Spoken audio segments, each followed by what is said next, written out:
Turjo first aid বক্সটা এনে বিছানায় রাখলো। গম্ভীর কণ্ঠে বলল, নাও মেডিসিন লাগাও, নয়তো ইনফেকশন হতে পারে। শ্রেয়া স্থির, নড়ছে না। মাথায় তুর্যের উচ্চারিত এক একটা শব্দ ঘুরপাক খাচ্ছে অনবরত। সত্যি ইঁদুর অমন করে কামড়াতে পারে, নাকি গম্ভীর মুখ ওই লেকচারার হেয়ালি করছে ওর সাথে? বোকা বানাতে চাইছে হয়তো। এমনিতেই শৈশবকাল থেকে ভীষণ বোকা ধাঁচেরও। এটাকে ঠিক বোকা বলে না। বিষয়টা হলো এমন, যাই হয়ে যাক চুপচাপ থেকে সহ্য করা এবং অতিরিক্ত না ঘাটানো। এটাই ওর চারিত্রিক বৈশিষ্ট্য। তুর্য কী করে জানলো ওর খালি গা পেয়ে কামড়ে দিয়েছে? সে দেয়নি তো? মনে মনে আবোল তাবোল ভাবছে শ্রেয়া। হিসেব মেলাতে পারছে না ঠিক। তুর্য কামড় দিলে কিংবা স্পর্শ করলে সরাসরি প্রকাশ্যে করতে পারে, এভাবে লুকিয়ে চুরিয়ে করার প্রয়োজন নেই। তাহলে ধরে নিবে ইঁদুর কামড়ে দিল। ভয়ে কলিজা ছোট্ট হয়ে এলো শ্রেয়ার। ইঁদুরের দাঁত নিশ্চয়ই ধারালো তীক্ষ্ণ, কেমন রক্তাক্ত করে দিল। তুর্য শ্রেয়ার কোনো সারা শব্দ না পেয়ে রোষপূর্ণ দৃষ্টি নিক্ষেপ করলো।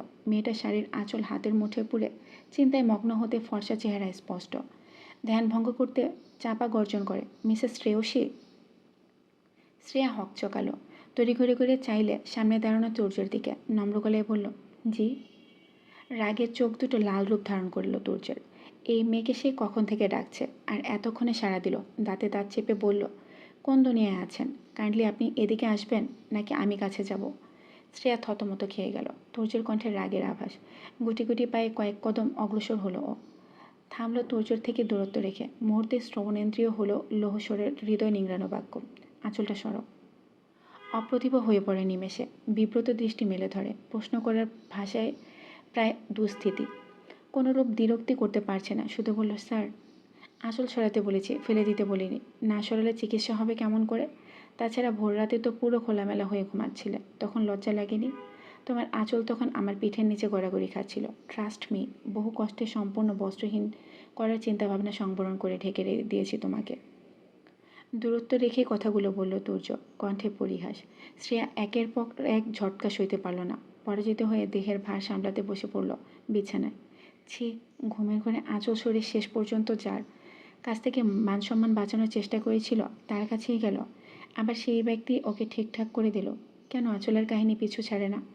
একবার বাতাসে নিচে পড়ে, আরেকবার ঘুমের ঘরে তুর্যের পিঠের নিচে চলে যায়, আবার এখন ভাত খাওয়ার সময় কিঞ্চিত সরে যায়। ফলস্বরূপ তুর্যের ঈগল চোখের পাতায় বিধে দগদগে কামড়ের চিহ্নটা। এই লজ্জিত কাণ্ডগুলো তার সামনেই কেন হচ্ছে, যে কিনা ওর প্রতি ভালোবাসার চোখে তাকায় না? তুর্য বিছানায় বসলো শ্রেয়ার পাশাপাশি। ফার্স্ট এইড বক্স খুলে হাতে তুলো নিয়ে তাকে স্যাভলন লাগিয়ে দিল। কাট কণ্ঠে আদেশ করে, চোখ বুঝো। কেন স্যার? চোখ ছোট ছোট করে প্রশ্ন করল শ্রেয়া। কণ্ঠনালী কাঁপছে তরতর করে, সেই সঙ্গে চিকন চাকন দুই অধর যুগল। তুর্যের ভ্রু কুচকে চেয়ে রইল কয়েক পলক, ললাটে ভাঁজ তিনটি। কণ্ঠ নরম করে বলে, একটু পরে তো লজ্জায় লাল নীল বেগুনি হয়ে আপনি চোখ বুজে ফেলবে। তাহলে এখন বুঝতে সমস্যা কোথায়? আমি তোমাকে কথা দিয়েছি স্বামীর দায়িত্ব একদম 100তে 100 পালন করব। পরে যদি ক্ষতটার অবস্থা আরও খারাপ হয়, তাহলে আমার বিরাট লস হবে। তোমার স্কিন এত মোলায়েম, একটুতেই এমন, না জানি পুরোতে আমার জেল খাটতে হয়। অতর্কতে জিজ্ঞাসু দৃষ্টি নিক্ষেপ করল শ্রেয়া। ঠোঁট জোড়া নড়ে উঠল অল্প স্বল্প ক্ষীণ। মানে? তোর নির্বিকার নিরলস জবাব, ইঁদুর তোমাকে প্রতি রাতে কামড়ে ক্ষতবিক্ষত করলে তুমি সহ্য করতে পারবে বলে মনে হয় না। পরে দোষ পড়বে আমার উপর। মানুষ বলবে আমি এ হাল করেছি, কিন্তু মোটেও তো তোমার ধারে কাছে আসিনি আমি। এটুকুতেই এমন অবস্থা। আমি ভাবছি কোনো একদিন তোমাকে ভালোবেসে ফেললে বাচ্চা ডাউনলোড প্রক্রিয়া কতটা ভয়ঙ্কর হবে। শ্রেয়া স্তব্ধ। কথার প্যাচে যদি কাউকে কপোকাত করতে হয়, তাহলে নিঃসন্দেহে ওর সামনে নিকটস্থ বসা সুঠাম দেহে সুদর্শন পুরুষটা জিতে যাবে। বিছানার চাদর আঁকড়ে ধরে আঁখি পল্লব মিশিয়ে নিল ও। বুঝে ফেলে চক্ষুদায়। ঠোঁট দুটো লজ্জার নার্ভাসনেসের দাপটে কম্পমান। শ্বাস প্রশ্বাস চলছে তীব্র গতিতে, ক্ষণে ক্ষণে। কিছুক্ষণে নীরবতার প্রহর কাটে। নিমেষে শিরা উপশিরায় তড়িৎ বেগে কিছু একটা ছুটে যায়।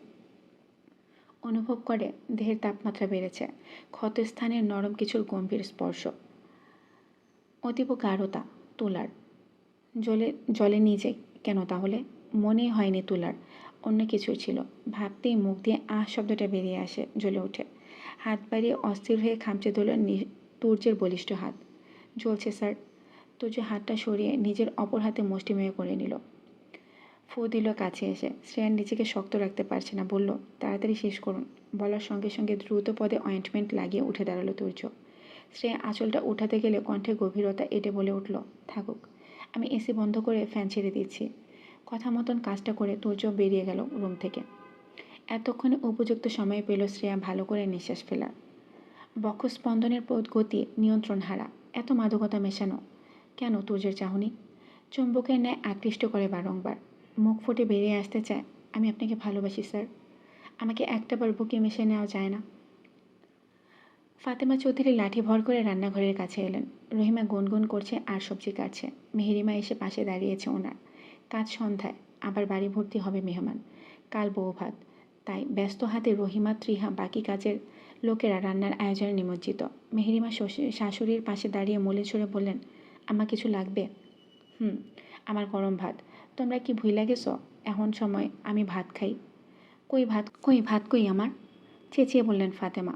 রহিমা ওনার মতন উঁচানো স্বরে বলে, আম্মা আপনার লেগে যে ভাত রাঁধছিলাম ওটি তো তুর্য বাবা লয়ে গেছে, এখন আবার বসাইছি, কুদ্দুর দাঁড়ান।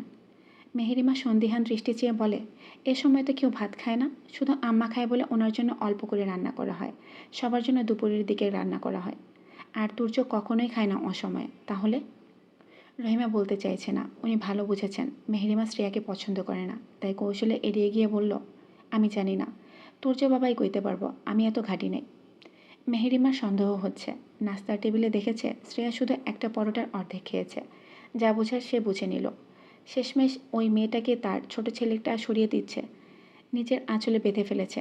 অহমিকা যথেষ্ট ভালো মেয়ে ছিল, কখনোই এমন করতো না। বিষাদে ভরে ওঠে মনটা। শ্রেয়াকে ধরে চড় মারতে ইচ্ছে করছে ওনার, কিন্তু তুর্যের জন্য হাত দুটো গুটিয়ে রাখতে হয়।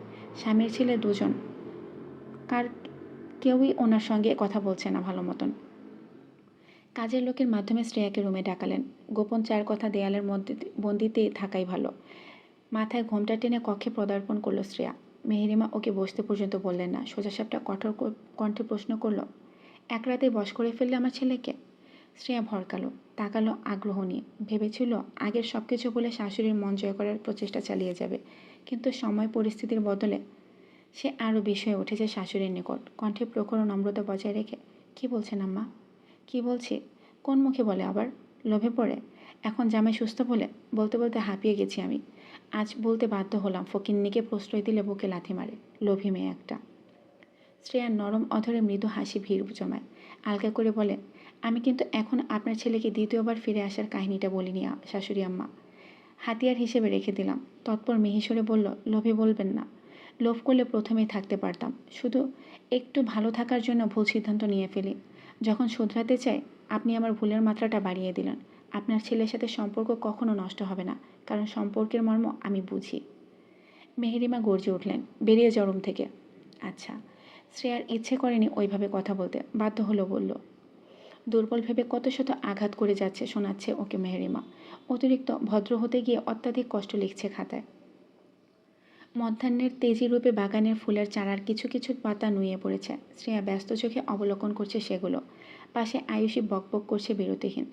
ঘরে একা একা শান্তি লাগছিল না, বিধায় ত্রিহা চাচি ওদের বাগানের দিকটা হাঁটতে পাঠিয়ে দিল। খোলামেলা পরিবেশে মনের ঘর হতে কিছুটা হলেও মন খারাপেরা বিদায় নেবে। ত্রিহা তখন ওকে দেখেছিল মেহেরিমার রুম থেকে বেরোতেই। কি করে যেন মানুষটা শ্রেয়ার মন পড়ে ফেলে। প্রিয় খুবই কপাল গুণে এমন শাশুড়ি পেয়েছে বলে মনে হয় শ্রেয়ার। হাঁটতে হাঁটতে একটা মুহূর্তে সে বড় পেয়ারা গাছটার নিচে এসে দাঁড়ায় দুজনে। শ্রেয়া উপরের দিকে দৃষ্টি তাক করতেই আয়ুষী উৎফুল্ল কণ্ঠে জিজ্ঞেস করে, পেয়ারা খাবে ভাবি? জানো, এ গাছের পেয়ারার স্বাদ এত ভালো, না খেলে আফসোস থেকে যাবে। শ্রেয়ার উজ্জ্বল ফর্সা মুখশ্রী চকচক করে উঠল। মুখ ফুটে বলতে পারছিল না, এত সময় অবধি লজ্জায়, জড়তা সংকোচে। এখন হেঁটে আসার সুযোগ পেয়ে না পেলে আহ্লাদী কণ্ঠে সায় জানায়, বলে, দাঁড়ো বাসের ব্যবস্থা করি। কথাটা বলে ছুটে গেল আয়ুষী মালিকাকার কাছে। বাস না পেলে ওনাকে গাছে ওঠাবেন চিন্তা করলো। নিচের দিকে একটা ডালা ঝুঁকে আছে, তাতে দুটো পেয়ারা। পায়ের আঙ্গুল মৃত্তিকায় ভর দিয়ে হাত উঠিয়ে টেনে নিচে নামানো যাবে। ভাবনা অনুযায়ী হাত উপরে তুলে ডালাটা টেনে নামাতে গেল শ্রেয়া। মুহূর্তে কুকিয়ে ওঠে আকস্মাৎ ব্যথায়। কণ্ঠনালী গলিয়ে আসে ব্যথাসূচক ধ্বনি। মনে হলো কেউ কোমরের মাংস ছিঁড়ে ফেলছে। শ্রেয়া ব্যথায় ডালটা ছেড়ে কোমর ডলতে উদ্যত হয়। তখনই লম্বা বলিষ্ঠ একটা হাত ওর পিছন থেকে ডালাটা টেনে ধরে। উপলব্ধি করে শ্রেয়া ওর পিঠ থেকে গিয়েছে একদম মানুষটার শক্তপোক্ত প্রশস্ত বক্ষে। কারো বাহুবন্ধনে আবদ্ধ হয়ে পড়েছে ও। তপ্ত গাঢ় নিঃশ্বাসের আলিঙ্গন সমগ্র ঘাড় জুড়ে। স্পর্শ নিঃশ্বাস সবটাই যেন চেনা। মানুষ তার গা থেকে মন মস্তিষ্ক দেহ মাতাল করা ঘ্রাণ হুড়মুড়িয়ে নাসারন্ধ্রে প্রবেশ করছে। অতি সন্তর্পণে শ্বাস টেনে নেয় ও। মুহূর্তেই শুরু হয় অন্তঃকরণে অনুভূতিদের বিচরণ। শ্রেয়া মাথা ঘুরিয়ে দেখতে চাইলেও পারে না। ব্যক্তিটা আরও সন্নিকটে চলে আসে। অপর হাত দিয়ে পেয়ারা দুটো ডালা থেকে মুক্ত করে ছেড়ে দেয়। নিমেষেই দেহটা শ্রেয়ার পিঠের সঙ্গে আরও একটুখানি মিশিয়ে শ্রবণগ্রন্থিতে ফিসফিস করে বলে, বাঁকা অনাবৃত কোমরটা যদি আমি বাদে অন্য কেউ দেখে ফেলতো, এমন করে স্বামীর হক মেরে দেবে? একটু সাবধানে থাকা চায় না?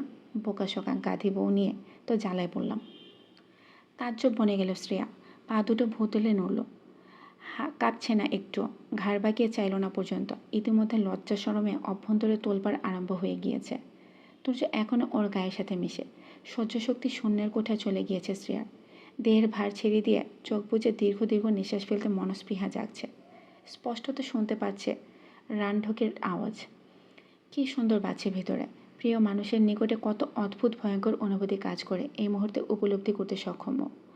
কখনো এতটা কাছে আসা হয়নি। সাক্ষাৎ হওয়ার পর থেকে কখনোই দূরত্ব খুঁচিয়ে নিজে থেকে স্বেচ্ছায় তুর্য মেশেনি ওর কাছাকাছি এসে। পরম আনন্দে সুখে অনুভূতিদের সংমিশ্রণে অন্তরে অনাবিল শান্তির সমীকরণ বয়ে যাচ্ছে বাধাবিহীন। কিন্তু তা বেশিক্ষণ স্থায়িত্ব লাভ করল না। তুর্য সরে গিয়ে বলল, এদিকে ফিরো। শীঘ্রই ঘুরে দাঁড়ালো শ্রেয়া, কোনো প্রকার ভনিতা না করে। তুর্য কপাল কুঁচকে চিরাচরিত কণ্ঠে জিজ্ঞেস করল, বাহিরে এসেছো কার সাথে? আমার সাথে এসেছে ভাইয়া। পেছনে থেকে বলে উঠল আয়ুষী।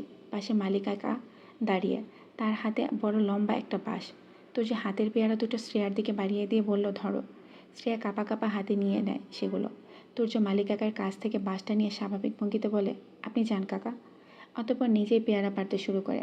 অকস্মাৎ কিছু একটা মনে পড়তেই ভ্রু উঁচিয়ে বলে আয়ুষীর উদ্দেশ্যে, অনুমতি নিয়েছিস তোরা এ গাছের পেয়ারা ছোঁয়ার? আয়ুষী আমতামতা করে বলে, বড় আব্বু একবার বলেছে আমরা চাইলেই খেতে পারবো। তুমি তো পেয়ারা পছন্দ করো না, তাই নিউজটা তোমার কান পর্যন্ত পৌঁছায়নি। এত সহজে বাবা তোদের খাওয়ার অনুমতি গ্র্যান্টেড করে দিল? দিতেই পারে, যার অতি মহামূল্যবান রেখে যাওয়া জিনিস আগলে রাখার বদলে ছুঁড়ে ফেলে দিয়েছে। এই সামান্য পেয়ারা গাছ আর কি। শ্রেয়া খেয়াল করল তুর্যর কণ্ঠে তাচ্ছিল্য, উপহাস। একটা পেয়ারা গাছের পেছনে এত রহস্য। এটা কি নুরুল চৌধুরীর খুব প্রিয়? হতেই পারে, নতুবা সকলে অমন ঘুরে ঘুরে দেখে ছোট্ট ছোট্ট নিঃশ্বাস কেন ফেলছিল। তুর্য আরও 3টা পেয়ারা আয়ুষীর হাতে ধরিয়ে দিয়ে হাতে লেগে থাকা ময়লা ঝেড়ে নেয়। তৎপর হনহন করে ঢুকে যায় সৌন্দর্যে ভরপুর দোতলা বাড়িটার ভেতরে। স্তম্ভিত হয়ে স্থবির অনিমেষ নেত্রে চেয়ে থেকে শ্রেয়া মানুষটার চাওয়া অবধি। ও বুঝে পায় না এমন কেন এই লেকচারার। মুখের আদলের পরিবর্তন ঘটে ক্ষণে ক্ষণে। এই মেঘ, এই বৃষ্টি, আবার কখনো কড়া তপ্ত রোদ্দুর। প্রিয় ওয়াশরুম থেকে বের হয়ে দেখে আয়ুষ এক মনে টেবিলের সামনে বসে খাতায় কি একটা জহুরি চোখে চেক করছে। হয়তো ভার্সিটির কোনো জরুরি কাগজ হবে। খুব বেশিক্ষণ ছুটি পায়নি সে। 2 দিন বাদে আবার নিয়মিত ক্লাস করতে যেতে হবে। উঁচানো গলায় ডাকলো প্রিয়। 4 চোখ লেকচারার, বাইরে যাব আমি। যাও, সিধে সাদা সোজা জবাব আয়ুষে, দৃষ্টি টেবিলের ওপর বিছিয়ে রাখা কাগজেই মগ্ন। প্রিয় ধীর পায়ে এগিয়ে গিয়ে স্থির হলো। মুখে লজ্জা মেখে আওড়ালো, একা একা যেতে পারবো না, কেমন লজ্জা লাগে। তুমি দিয়ে আসো না। নিমেষে ফিক করে হেসে দিল আয়ুষ। ঠোঁটে ঠোঁট চেপে হাসি সংবরণ করে বলল, গত রাতে কোথায় ছিল এই লজ্জা? তুমি যদি পারতে আমাকে রক্তাক্ত করেই দম নিতে, কিন্তু আমার শক্তির কাছে পরাজিত হয়ে গেলে। কথাগুলো শুনে প্রিয় স্তব্ধ। কানের কাছে তবলা বাজছে যেন। রি করে ওঠে সমস্ত কায়া। আঁচল দিয়ে মুখ লুকিয়ে বলে, নির্লজ্জ। সাথে সাথে আয়ুষের কণ্ঠের নির্লিপ্ততা, অনলি ফর ইউ। পরক্ষণে মুখের আকৃতির বদল হয়। কণ্ঠে জড়তা নিয়ে বলে ওঠে, একটা প্রশ্ন করব প্রিয়? হ্যাঁ করো। সম্মতি পেয়ে আয়ুষের নিঃসংকোচ বাক্য।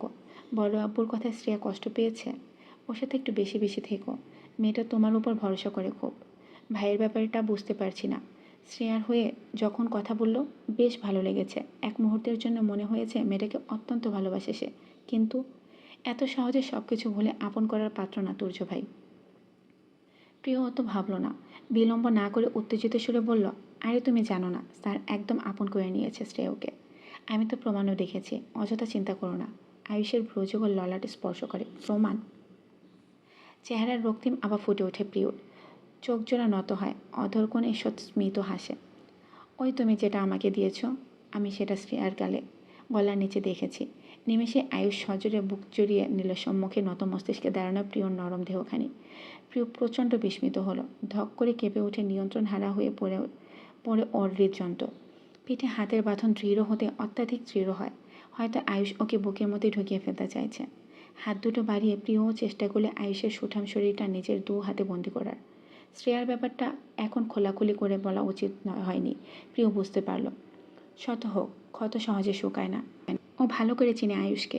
ওপর থেকে শক্ত হলে সে আবৃত তার নরম মনটা।